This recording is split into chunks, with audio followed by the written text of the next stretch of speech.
Mes chers compatriotes, vous suivez avec moi l'actualité politique de notre pays, le Togo.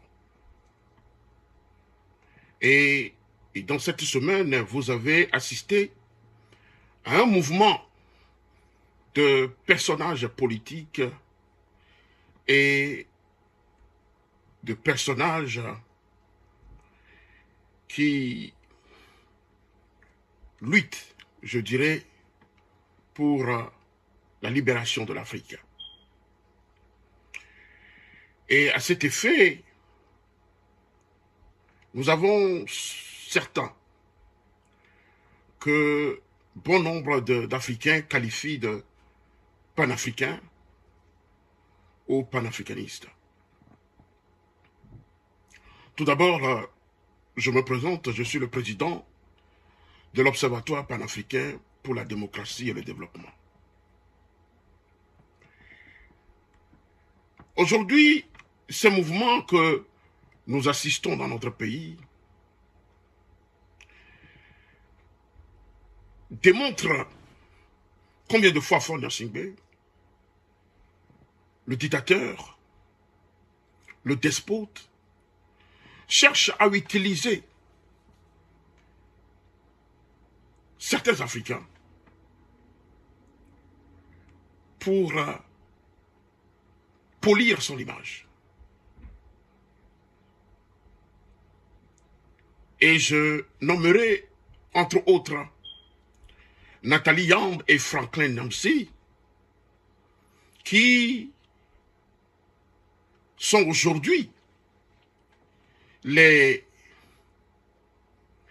opérateurs du maquillage de la dictature de Faure Gnassingbé. Ces gens sont-elles ou bien sont-ils des panafricains? Nathalie Yamb et Franklin Nyamsi, je dirais que ce ne sont pas des panafricains révolutionnaires, mais des influenceurs de propagande.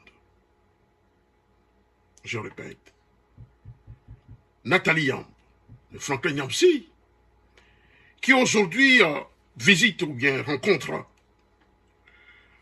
le dictateur, le despote, ne sont pas des panafricains révolutionnaires, mais des influenceurs de propagande. Franklin Nyamsi et Nathalie Yamb collaborent avec Faure Gnassingbé parce qu'ils servent actuellement leur agenda. Faure Gnassingbé sert leur agenda, pas n'importe quel agenda géopolitique. Et le régime de Faure Gnassingbé s'est positionné comme le médiateur privilégié des juntes militaires du Sahel, à savoir le Mali, le Burkina Faso, le Niger, que Nyamsi et Yamb soutiennent inconditionnellement. Faure Gnassingbé devient d'office un partenaire stratégique pour ces influenceurs propagandistes et conseiller des présidents militaires de l'AES.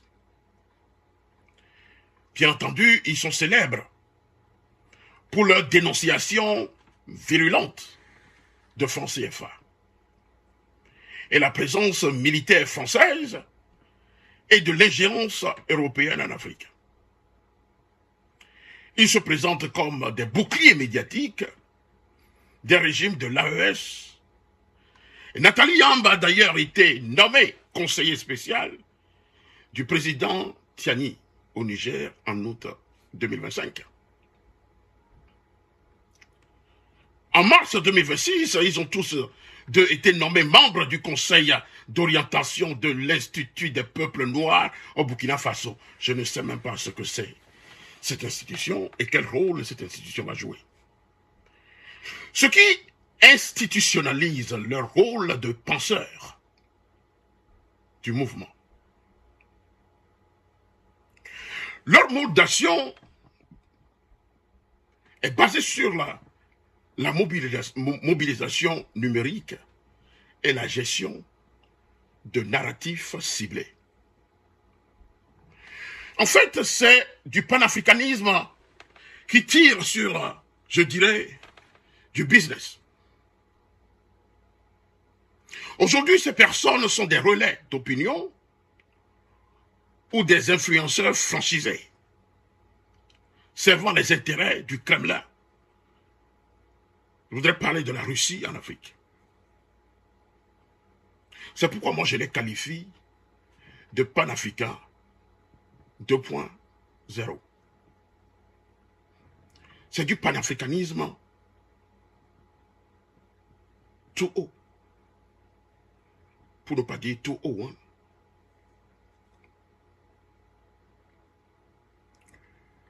Ce sont des gens qui sont dans le business en prenant le panafricanisme comme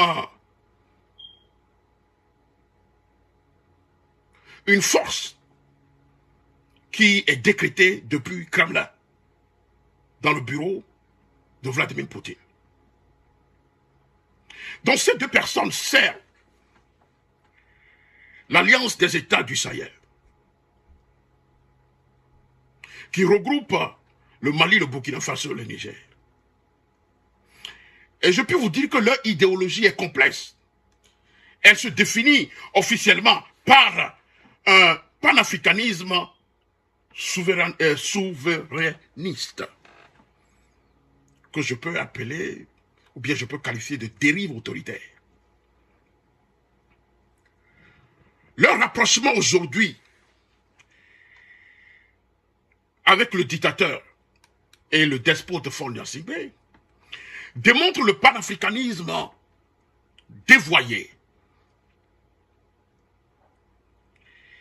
C'est pourquoi je les qualifie d'influenceurs propagandistes, mais ce sont des influenceurs mercenaires qui ferment les yeux sur les dérives dictatoriales locales, tant que les dirigeants adoptent une posture diplomatique avec le Kremlin de Poutine. Ils sont des influenceurs au service d'une idéologie panafricaine. Et leur influence est politique et géopolitique, transformant le panafricanisme de Kwame Nkrumah et de Cabral en un outil de communication numérique très puissant. Il consiste à soutenir de nouvelles alliances mondiales. Le panafricanisme de Franklin Nyamsi et Nathalie Yamb sont-ils le même panafricanisme que prônent Kwame Nkrumah et Cabral? Non. Bien qu'ils se réclament du même héritage, le panafricanisme de Franklin Nyamsi et de Nathalie Yamb, souvent appelé néo-panafricanisme, diffère profondément de celui des pères fondateurs comme Kwame Nkrumah et Amilcar Cabral sur plusieurs points clés. Kwame Nkrumah et Cabral prônaient une unité organique et institutionnelle. Vous me comprenez? Pour Kwame Nkrumah, l'indépendance d'un seul pays était insignifiante sans l'union politique totale du continent, que je peux dénommer les États-Unis d'Afrique. Nyamsi et Yamb, leur approche est plus souverainiste. Ils soutiennent des alliances régionales comme l'AES, mais leur discours se concentre davantage sur la rupture avec l'Occident. Et cette rupture je peux le qualifier de dégagisme, si je peux me le permettre ainsi. Dégagisme que sur la création d'un État fédéral africain. Nkrumah et Cabral, leur combat a été ancré dans le socialisme scientifique et la lutte des classes. Et Cabral voyait la révolution comme un acte culturel et social, visant à transformer radicalement les structures de la société africaine. Nyamzi et Yamb s'inscrivent dans une forme de réel politique centrée sur la souveraineté militaire et diplomatique. Leur priorité est le remplacement des partenaires occidentaux. Vous me comprenez? Qui diffèrent du panafricanisme que prône Kwame Nkrumah et Cabral. Donc leur priorité est le remplacement des partenaires occidentaux, notamment la France, et spécialement la France. Pas de nouvelle alliance comme la Russie, sans nécessairement proposer un modèle de société socialiste ou égalitaire. Vous me comprenez? Donc si les pères fondateurs cherchaient à construire une nation africaine unie, le panafricanisme actuel de Nyamzi et Yamb ressemble davantage à une révolte identitaire et géopolitique visant à redéfinir les rapports de force mondiaux. Et ceci a pour but de légitimer des coups d'État comme mode de changement. Moi, je pense que cette lutte risque d'installer une culture de l'homme fort au détriment des institutions. Si les juntes n'obtiennent pas de résultats rapides sur le plan sécuritaire, le risque de nouveaux putsch ou de guerre civile vont s'inviter dans le jeu. Et c'est ce que je peux qualifier de l'instabilité chronique. Vous me comprenez? Ensuite, cette politique consiste à tronquer la France pour la Russie. Tronquer la France pour la Russie n'est pas de la souveraineté, mais une nouvelle dépendance. Peuple africain, mes chers compatriotes, c'est une nouvelle forme de dépendance. Puisqu'on tronque la France pour la Russie. On tronque une puissance pour une autre puissance. Donc le déploiement du groupe comme Africa Corps, S. Wagner, montre que la sécurité reste sous-traitée à des puissances étrangères. Donc ce n'est pas l'indépendance de l'Afrique que prônent ces deux personnages.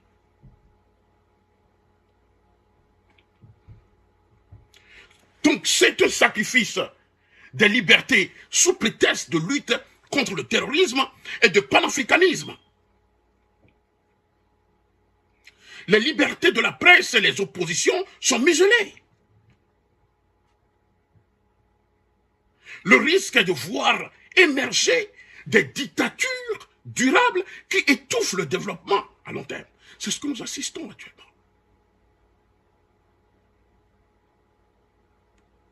Donc, c'est quel genre de panafricanisme?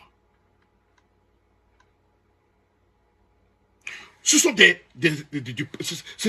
c'est une politique de panafricanisme de palais.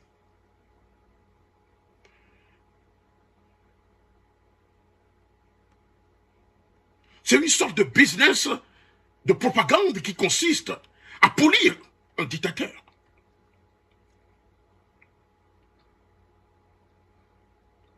Moi, je pense que nous assistons aujourd'hui à une autre forme de panafricanisme qui consiste à établir un système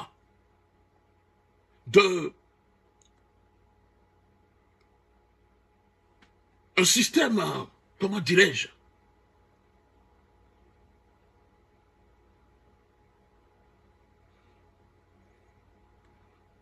un système qui ne veut pas rompre avec l'ancienne formule. Sinon, de quel changement parle-t-on ici? Et pour que ce changement soit bénéfique, il devait passer du discours de rupture à la construction économique. Si l'AES réussit à stabiliser le Sahel et à créer de la richesse dans l'Occident, sans l'Occident plutôt, ils auront prouvé leur modèle. Parce que jusqu'à présent, nous savons sur quel modèle ces militaires roulent.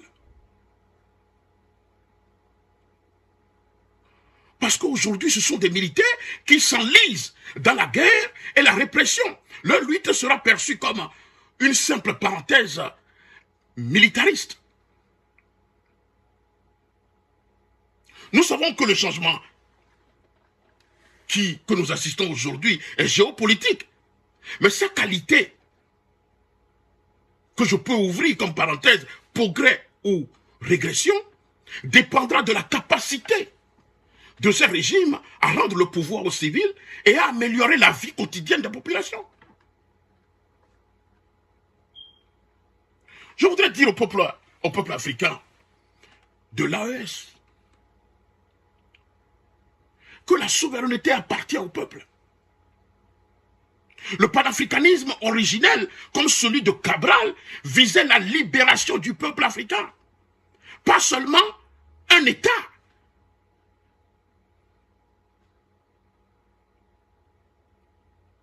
Et je peux vous dire qu'un peuple muselé n'est pas vraiment souverain.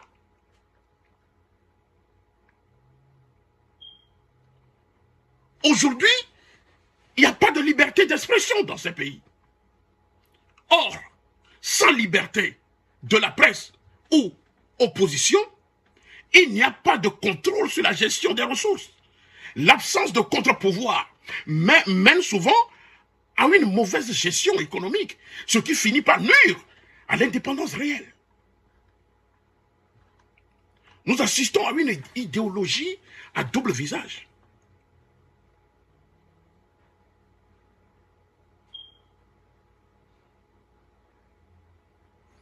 Et le premier volet, je peux dire que l'AES prône une rupture totale avec, bien entendu, l'influence néocoloniale, notamment française, et une coopération sud-sud renforcée.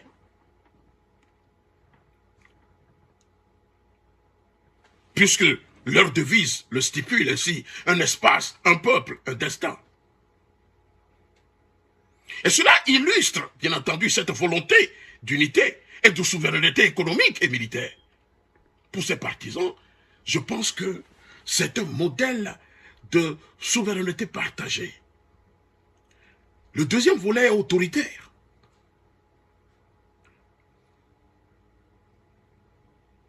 Les régimes au pouvoir que nous assistons à l'AES sont issus de coups d'État militaires. Et ils ont suspendu plusieurs mécanismes démocratiques. Liberté de la presse, pluralisme politique. Et certains observateurs comme moi parlent du panafricanisme kaki et du nationalisme autoritaire, où la lutte contre le terrorisme justifie une concentration du pouvoir, mesdames et messieurs. Si Faure Gnassingbé aujourd'hui cherche à polir son image, il s'invite aussi dans la danse, parce qu'aujourd'hui, je peux vous dire que les partis politiques sont inexistants au Togo. Les partis politiques sont inexistants au Togo. Parce que ce régime, je peux dire qu'il a même déjà dissous officieusement les partis politiques au Togo.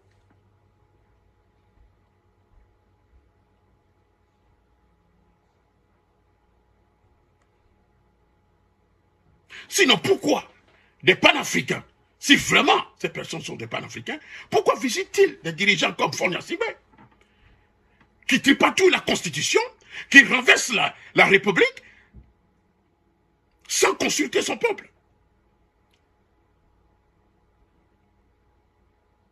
Un système qui renverse une République nuitamment.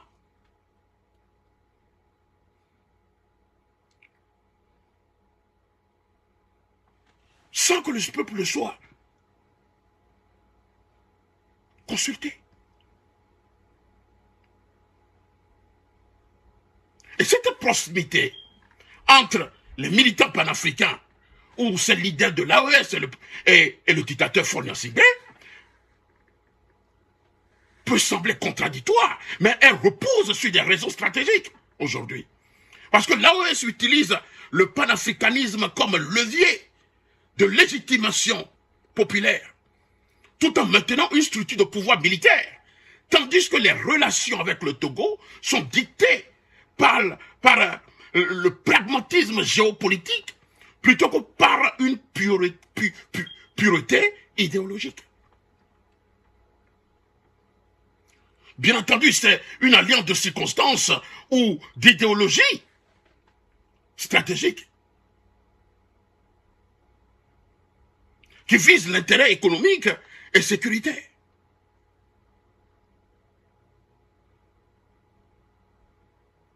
Alors que l'AES remplace la démocratie libérale par un autoritarisme nationaliste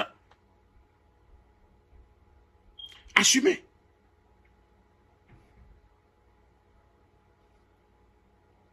Donc, si Faure Gnassingbé aujourd'hui a choisi de vider les institutions démocratiques de leur substance dans notre pays pour assurer une présidence à vie sous une nouvelle étiquette parlementaire, cette différence de méthode explique pourquoi certains militants panafricains soutiennent l'AES pour sa rupture avec l'Occident, tout en critiquant Faure Gnassingbé pour son usurpation institutionnelle. Donc nous assistons à une sorte de... C'est en fait du paradoxe. Parce que le rapprochement de figures comme Franklin Nyamsi et Nathalie Yamba avec le régime dictatorial de Faure Gnassingbé, qu'il critiquait autrefois violemment, s'explique par une évolution de leurs priorités stratégiques au profit de la géopolitique régionale. Et pour ces militants, la lutte contre l'influence française et la réussite de l'AES passe avant tout. La critique de la gouvernance interne du Togo, ça ne les regarde pas. Parce que Faure Gnassingbé est devenu un allié objectif, car il promet là à l'AES de respirer économiquement et diplomatiquement. Ensuite, le régime dictatorial de Faure Gnassingbé a récemment opéré un rapprochement significatif avec Moscou, notamment par la signature d'accords de coopération militaire en octobre 2025. Ce virage vers l'Est valide l'idéal de diversification des partenaires prôné par Franklin Nyamsi et Nathalie Yamb. Donc, en évitant ces influenceurs, Faure Gnassingbé s'achète une image de doyen panafricain auprès de la jeunesse africaine. En retour, ces derniers accèdent à une plateforme diplomatique officielle. En somme, ce n'est pas tant que Faure Gnassingbé a changé de mode de gouvernance, mais plutôt que son positionnement anti-sanction et pro-AES le rend désormais fréquentable pour ceux qui placent la rupture avec l'Occident au sommet de leur agenda politique. Donc la stratégie de Faure Gnassingbé est un mélange complexe des deux, que de nombreux analystes qualifient, ainsi que moi, de panafricanisme de réel politique. Il utilise l'idéal panafricain comme un levier diplomatique pour servir ses intérêts de conservation de pouvoir et d'influence régionale. C'est ce que fait Faure Gnassingbé.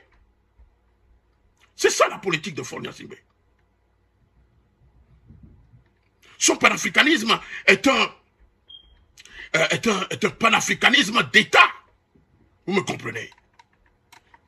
Il est mis au service de la souveraineté nationale et de la stabilité du régime, loin de la vision révolutionnaire. Aujourd'hui, Faure Gnassingbé se voit encore important dans la sous-région. En collaborant avec ces influenceurs qui ont de l'influence au niveau de la jeunesse africaine. Donc, Faure Gnassingbé pense utiliser ces personnages avec l'AES pour polir son image de dictateur. C'est ça, sa politique. C'est ça la politique de Faure Gnassingbé. Il revient aujourd'hui à nous, de la diaspora, et à la jeunesse togolaise, de se lever contre Faure Gnassingbé, de dénoncer sa politique, de conscientiser le peuple togolais.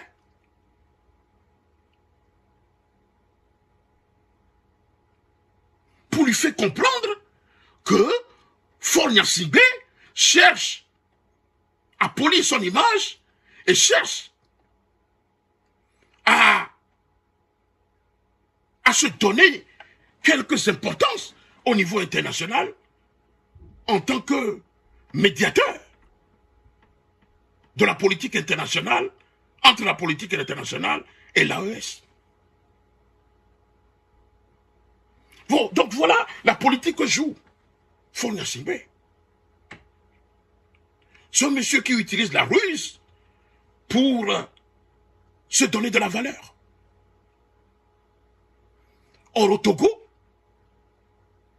on ne respecte pas les droits de l'homme. La justice est sous ordre. Toutes les institutions de la République sont manipulées. Les règles de la démocratie violées. Les règles de la liberté d'expression violées. Bref, le Togo est une prison à ciel ouvert pour tous ceux qui contestent la gouvernance de Faure Gnassingbé.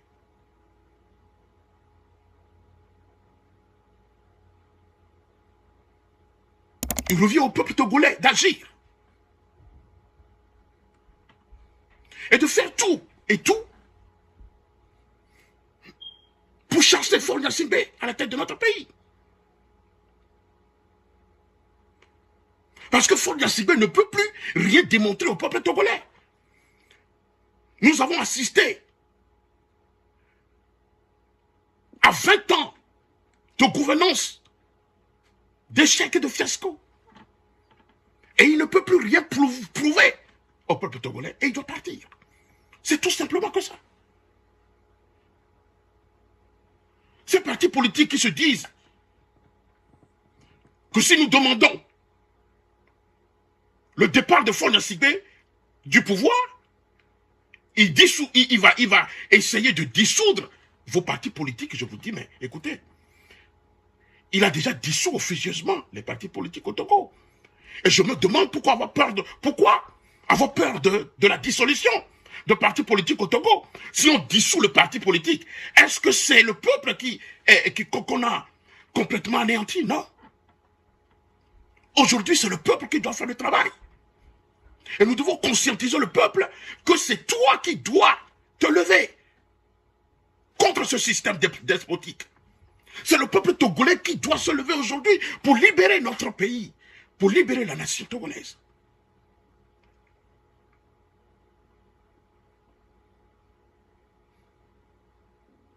C'est ça la vérité. Et c'est ce que nous devons faire aujourd'hui. Démontrer et conscientiser le peuple que nous avons affaire à un régime, à un système qui ne peut plus gouverner le Togo et le développer.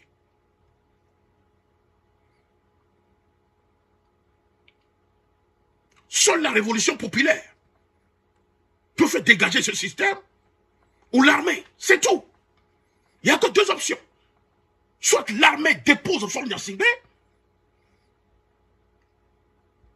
soit l'armée se lève et dépose Faure Gnassingbé, et met en déroute ce système, où le peuple doit se mobiliser.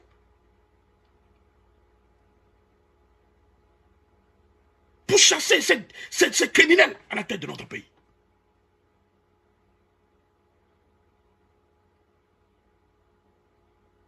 C'était ces deux options qui restent pour nous aujourd'hui. Et nous devons y réfléchir. Et réfléchir sérieusement.